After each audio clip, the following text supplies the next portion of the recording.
Do inglês, né? A gente tem o termo hold aí, o abraçar, proteger, né?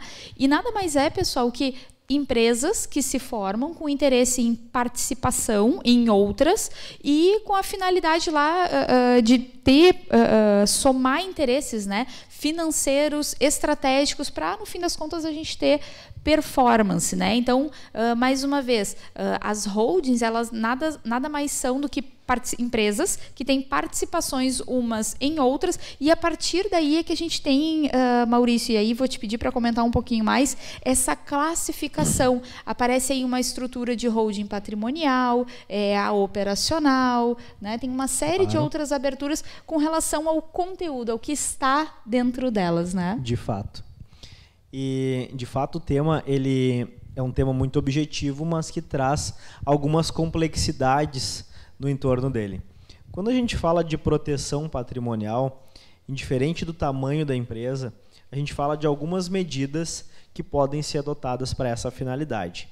Medidas essas muito relacionadas ao direito empresarial, muito relacionadas à contabilidade societária, muito relacionadas a boas práticas de governança também. As empresas de médio porte, como vem tomando vulto, destaque e relevância, muito têm buscado essas ferramentas.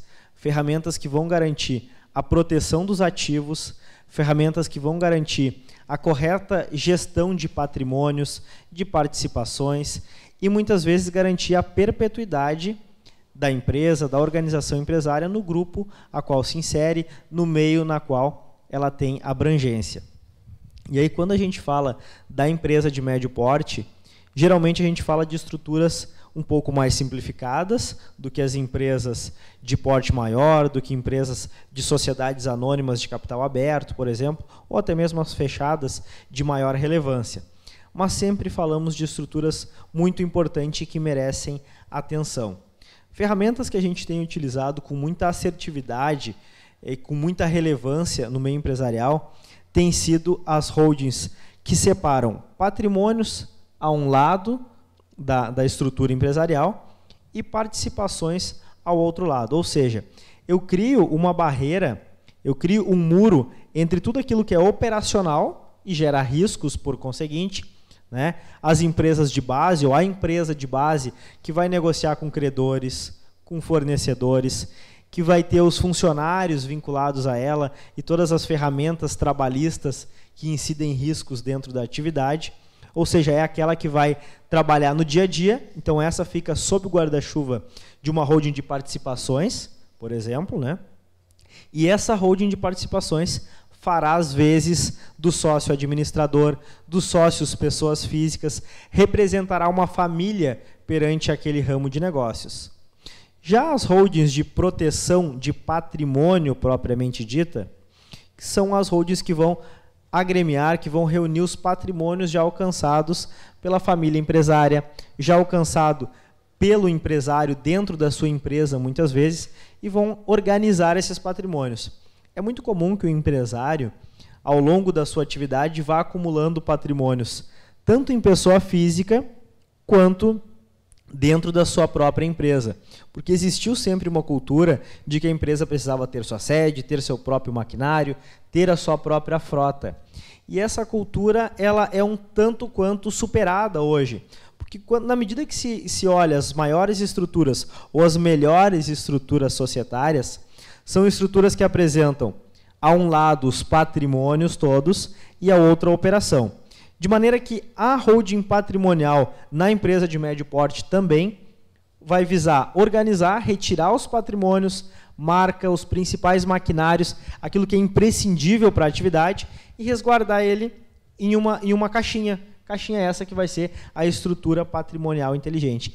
E com esse tipo de mecanismo, a gente vai garantir que o empresário, mesmo passando por um momento de instabilidade econômica e financeira, passando por uma dificuldade de negociação com o seu credor, com o seu fornecedor, ou com um alavancamento bancário que tenha tomado, ele ainda assim poderá dispor desses patrimônios ao término desses períodos de crise. E o reflexo que ele vai ter é que, por mais que uma atividade possa até porventura não dar certo, aquela atividade na qual ele está empreendendo, ele ainda assim continuará dispondo de patrimônios para ir adiante com seus empreendimentos ou até mesmo iniciar novas atividades. Isso aí, Maurício. E é interessante, né, pessoal, a gente trazer um pouquinho da prática, Maurício. A gente conversa com tanto empresário, tantas pessoas vêm até nós questionando sobre, olha, como é que eu protejo meu patrimônio? Como é que eu protejo a minha empresa? Eu estou expandindo e tal. Certa vez, aqui no Grupo Estúdio, a gente estava fazendo um atendimento a um cliente que nos disse o seguinte, não, doutora, fique tranquila, eu já tenho toda uma estrutura de holding me protegendo, enfim. E, de fato, ele foi levado a acreditar nisso porque o procurador tinha constituído algumas empresas, mas não havia perfectibilizado a transferência do patrimônio que até então ele queria proteger para essa holding patrimonial, né? Essa era a vontade, esse era o desenho que se tinha na época ali. Então, assim, não é apenas ter o desenho, a empresa, as participações. A gente precisa, né, Maurício, perfectibilizar. E é importante que a gente veja também que isso tem um custo das transferências, enfim, há um jeito de mitigar isso, há um jeito da gente diminuir todos esses custos, né? E está aqui o Maurício que por muitos anos trabalhou com isso, trabalha ainda. Então, assim, a gente tem várias estratégias para isso, mas é importante saber que esta preparação não é só constituir empresas, não é simplesmente isso e não é só o desenho. A gente precisa cuidar dos ativos e distribuí-los corretamente.